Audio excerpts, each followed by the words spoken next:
નમસ્તે વિદ્યાર્થી મિત્રો, ધોરણ 12 વિષય એસપી પ્રકરણ 2ના 3 માર્કના આઈએમપી પ્રશ્નો.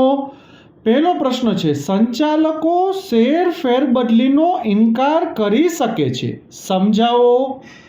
બીજો આઈએમપી પ્રશ્ન છે, ઇન્સ્ટ્રક્શન સ્લિપમાં કઈ બાબતો જણાવવામાં આવે છે. ત્રીજો પ્રશ્ન, અમૂર્ત શેરની ફેરબદલી કેવી રીતે કરવામાં આવે છે. અને ચોથો પ્રશ્ન છે, એકલ વ્યક્તિ કંપનીના સંદર્ભમાં શેર ફેરબદલીની જોગવાઈ જણાવો.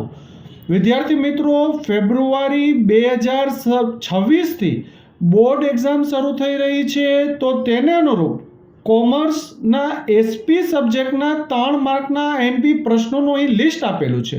તો આ પ્રશ્નોના જવાબ અચૂક તૈયાર કરી લેજો અને સારા માર્ક્સ મેળવો તેવી અમારી શુભેચ્છા. આ સાથે તમારા ગ્રુપમાં પણ આ પ્રશ્નોની યાદી શેર કરજો. Thank you.